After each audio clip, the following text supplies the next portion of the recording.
ஜோடி are you ரெடியோட promo பார்த்தீங்கன்னா வந்து உங்களுக்கு வந்துருச்சு. ஸோ, அதில என்னதான் இருந்தாலும் நமக்கு அந்த மீனா மேம் வந்து பார்த்தீங்கன்னா, அந்த ஜட்ஜா இல்லாதது வந்து கொஞ்சம் மேஜர் மிஸ்ஸிங்கா தான் இருக்கு. ஏன்னா லாஸ்ட் சீசன்லாம் அவங்க இருந்திருந்தாங்க. ஸோ, இப்ப ஏன் அவங்க வரல அப்படிங்கிறது தெரியல நமக்கு. ஸோ, இந்த ப்ரோமோல என்ன அப்படின்னு பார்த்தீங்கன்னா, நம்ம எக்ஸ்பெக்ட் பண்ண மாரி தான். அதாவது மேல் கண்டஸ்டன்ட்ஸ்லாம் வந்து பெர்ஃபார்ம் பண்றாங்க. அண்ட் இவங்க கிட்டலாம் பார்த்தீங்கன்னா, லாஸ்ட் டைம் 100 காயின்ஸ் குடுத்துருப்பாங்க.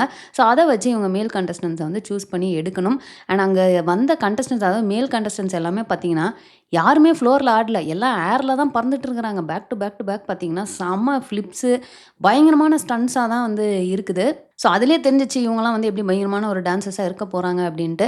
ஸோ, நம்ம சாண்டி மாஸ்டர் பார்த்தீங்கன்னா சொல்றாரு, "லுக்க வச்சு செலக்ட் பண்ணாதீங்க. டான்ஸ வச்சு செலக்ட் பண்ணுங்க." அப்படின்ற மாரி சொல்றாரு. அண்ட் உங்களுக்கு என்ன மாரி பார்ட்னர் வேணும் அப்படிங்கிறப்போ ஒருத்தங்க பார்த்தீங்கன்னா, எனக்கு கல்யாணம் பண்ணிக்கிறவங்க மாரி இருந்தா ஓகே அப்படின்னு சொல்றப்போ, நம்ம அன்ஷிதா வந்து "கல்யாணத்துக்கு இல்லம்மா, டான்ஸுக்கு" அப்படின்னு சொல்லி ஒரு மாரி ஆக்ஷன்லேயே வந்து கேட்குறாங்க. ஸோ, அவங்க சூஸ் பண்றப்போ, "பார்றா இவங்க செம்மையா ஆடுறாங்க." அப்படின்னு சொல்லிட்டு அவங்க சூஸ் பண்ணாம, நமக்கு இவங்களுக்கும் மேட்ச் ஆகுமா? நம்ப இவங்களோட அதே இதுக்கு நம்மளால ஆட முடியுமா? அப்படின்றத யோசிச்சு அவங்க செலக்ட் பண்ணாங்கன்னா நல்லாயிருக்கும்.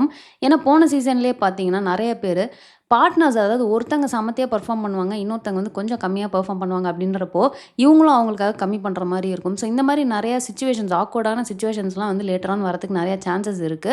ஸோ அது இவங்க ஃபர்ஸ்ட்டே யோசிச்சு கரெக்ட்டா நமக்கு யார் கரெக்ட்டா இருப்பாங்க அப்படின்றத சூஸ் பண்ணாங்கன்னா நல்லாயிருக்கும் அப்படின்னு தான் நான் நெனைக்கிறேன். ஸோ இப்போ வரைக்கும் இந்த பர்ட்டிகுலர் ப்ரோமோல யார் யாரெல்லாம் அந்த மேல் கண்டஸ்டன்ட்ஸ் அப்படிங்கிறத அவ்வளோ கிளியரா பார்க்க முடியல. ஏன்னா எல்லாருமே ஏர்ல தான் வந்து ஃபிளிப் ஆகிக்கிட்டு இருக்காங்க. ஸோ நம்ம எபிசோட தான் வெயிட் பண்ணி பார்த்துட்டு யார் யார் வராங்க, எப்படி பேர் ஆகுறாங்க அப்படின்றத நம்ம பார்க்க முடியும்.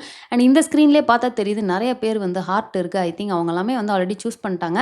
ஸோ காயின்ஸ் இருக்கவங்க தான் வந்து மீதி சூஸ் பண்றதுக்காக வெயிட் பண்ணிட்டு இருக்காங்க அப்படின்றது. ஸோ நம்ம வந்து வெயிட் பண்ணி என்ன நடக்குது அப்படிங்கிறத எபிசோட்ல பார்த்துட்டு மறுபடியும் இன்னொரு வீடியோல நான் உங்களுக்கு வந்து மீட் பண்றேன். ஸோ இந்த வீடியோ இதோட நான் ஃபினிஷ் பண்ணிக்கிறேன். இந்த வீடியோ உங்களுக்கு பிடிச்சிருந்தா லைக் பண்ணுங்க. உங்க ஃப்ரெண்ட்ஸ் எல்லாத்தையுமே ஷேர் பண்ணுங்க. மறக்காம சேனல் சப்ஸ்கிரைப் பண்ணி சப்போர்ட் பண்ணுங்க. அடுத்த வீடியோல உங்கள மீட் பண்ற வரைக்கும்